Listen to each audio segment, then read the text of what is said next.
Herzlich willkommen zu einer weiteren Folge Lasst uns lesen. Wir machen weiter mit den deutschen Kulturbildern. Wir sind bei die Zeit Friedrichs des Großen und machen weiter bei Spiele, Jagd und Kriegswesen. Bild 163. Halali. Das Halali, auf der Fanfare geblasene Jagdruf, ertönt, sobald der Jagdherr dem Hirsch den Fang, Todesstoß, gegeben hat. Dann wird er weidmännisch zerlegt. Der Jagdherr und die vornehmen Jagdgäste erhalten je einen Lauf, als Ehrenzeichen neben den Bruch, einem frisch gebrochenen Zweig, der auf den Hut gesteckt wird. Der Meute wird das Gescheide vorgeworfen. Bild 164. Fechtschule. Das Fechten wurde ursprünglich von besonderen Fechtgesellschaften wie den Marx-Brüdern St. Markus ausgeübt. Dann wurden die Fechtkunst notwendiger Bestandteil einer adligen Erziehung und auch auf den Universitäten betrieben, deren Studenten den Rang eines gelehrten Adels beanspruchten. Man focht meist mit dem Rapier, einem Stoßdegen mit langer, schmaler, vierkantiger Klinge. Bild 165. Schäferspiel. Der Park des bischöflichen Luftschlosses Weitshöstheim bei Würzburg ist einer der landschaftlich und künstlerisch schönsten süddeutschen Rokokoparks.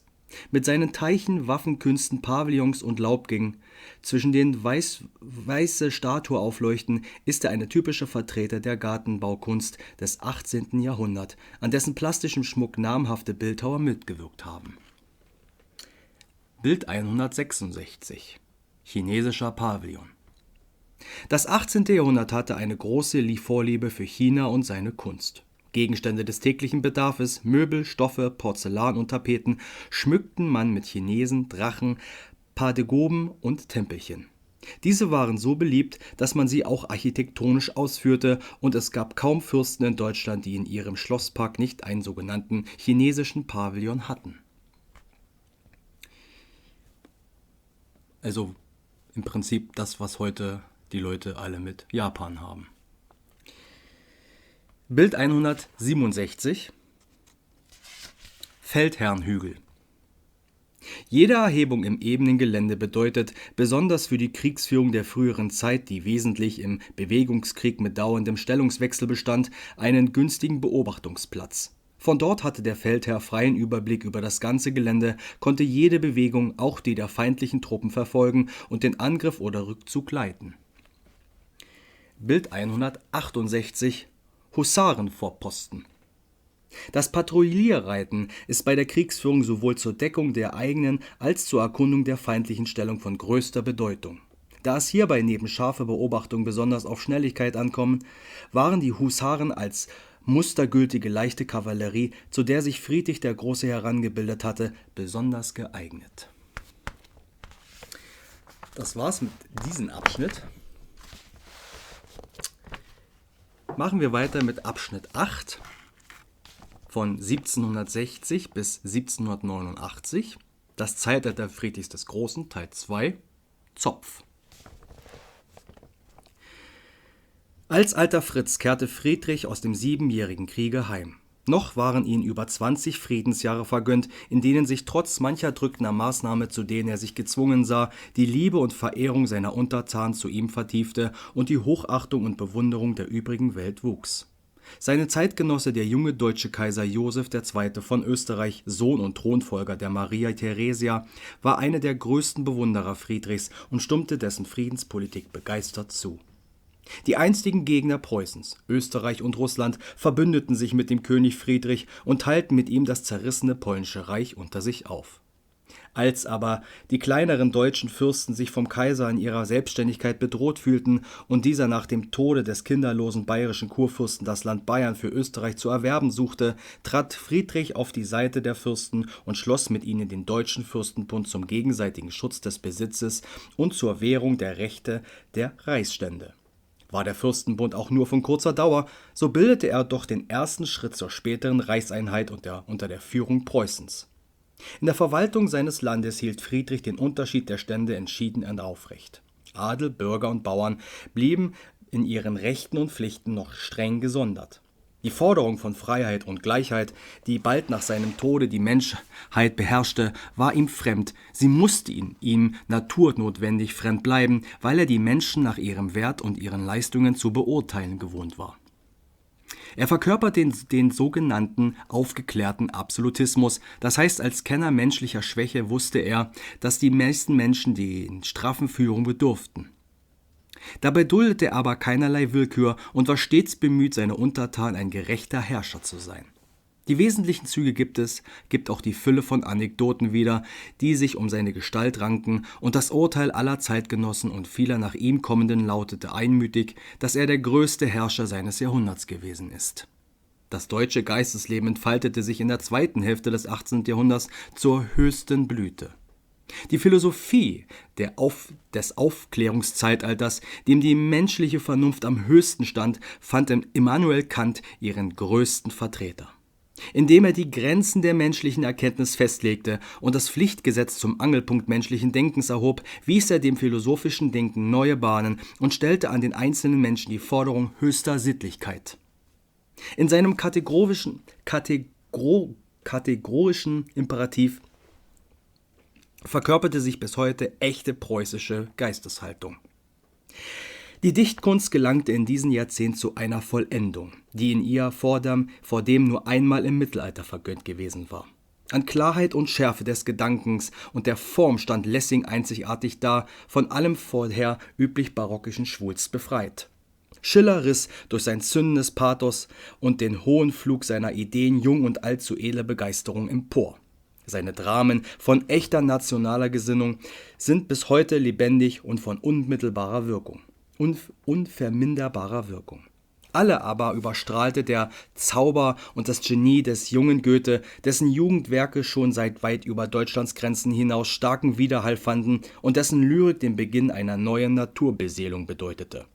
Die Musik hielt sich auf der bereits in der ersten Hälfte des 18. Jahrhunderts erreichten Höhe.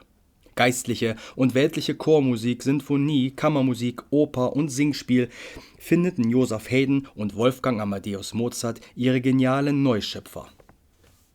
Den Stil der bildenden Kunst jener Zeit bezeichnet man nach einem kostümlichen Attribut als Zopf.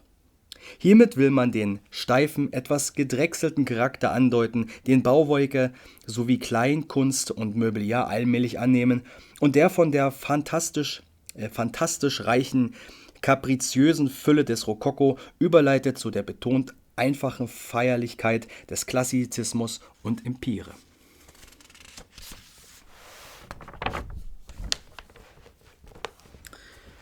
So, Abschnitt 8.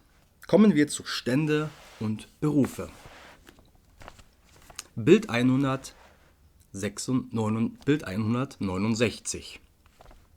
Weinkellerei. Der deutsche Weinbau stammt noch aus der Römerzeit. Sachgemäße Lagerung ist für die Güte des Weines von großer Wichtigkeit. Nach der ersten Entwicklung im Gärkeller kommt er in Fässern in den temperierten Lagerkeller, wo der Klärungsprozess abgewartet wird. Im Flaschenkeller muss der auf Flaschen gefüllte Wein noch so lange lagern, bis er die von Kennern geschätzte Blume hat.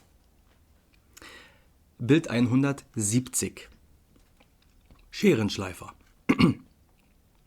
Das alte Wandergewerbe der Scherenschleifer mit ihrem Radkarren trieb seinen Dienst am Kunden wie auch heute noch in Stadt und Dorf von Haus zu Haus. Geringfügigkeit des Verdienstes und ungleichmäßige Arbeitsmöglichkeit lohnten das Sesshaftwerden nicht. Schneider, Balbiere, Haarschneider und Perückenmacher zählten zu den dauernden Kunden des Scherenschleifers. Bild 171. Strickerin und Spinnerin. Nähen, Sticken, Stricken, häufig auch noch Weben und Spinnen bildeten früher die Hauptfertigkeiten eines jeden Mädchens. Schreiben und Lesen kam meist erst an zweiter Stelle und war oft nur ein Vorzug des Adels und gebildeten Bürgertums. Schon damals war weibliche Heimarbeit neben der Arbeit für eigenen Bedarf häufig eine wichtige Erwerbsquelle für die ganze Familie. Bild 172. Prinzenerzieher. Ein Hofmeister, genannter Hauslehrer, gehörte zu dem notwendigen Personenbestand eines adligen Haushaltes, zumal die vorhandenen Schulen oft nicht den gewünschten Anforderungen genügten. Dieser Erzieher war meist ein angehender Theologe, oft wurden berühmte Männer hierzu ausersehen. So berief zum Beispiel der Weimarer Hof 1772 den Dichter Wieland als Prinzenerzieher. Bild 173. Perückenmacher. Seit Ende des 17. Jahrhunderts bildete sich die Zunft der Perückenmacher zum wichtigen Gewerbe aus. Es beginnt die Zeit der großen Allonge-Perücke, die der anderen Perückenformen folgen. Die Perücke war keineswegs neu, schon den alten Ägyptern bekannt, aber erst im Barock und Rokoko wird sie mit den übrigen künstlichen Mode zum vollendeten Ausdruck für die Naturferne jener Zeit. Bild 174.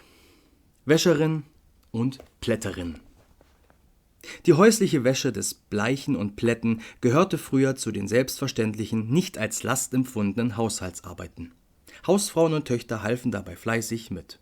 Wurde doch, ähnlich dem Hausschlachten, dieser Tag sogar als Waschfest betrachtet.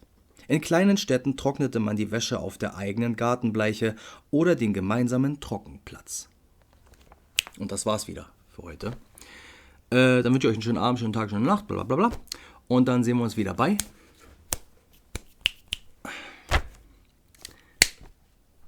Lasst uns lesen. Bis zum nächsten Mal. Macht's gut. Tschüssi.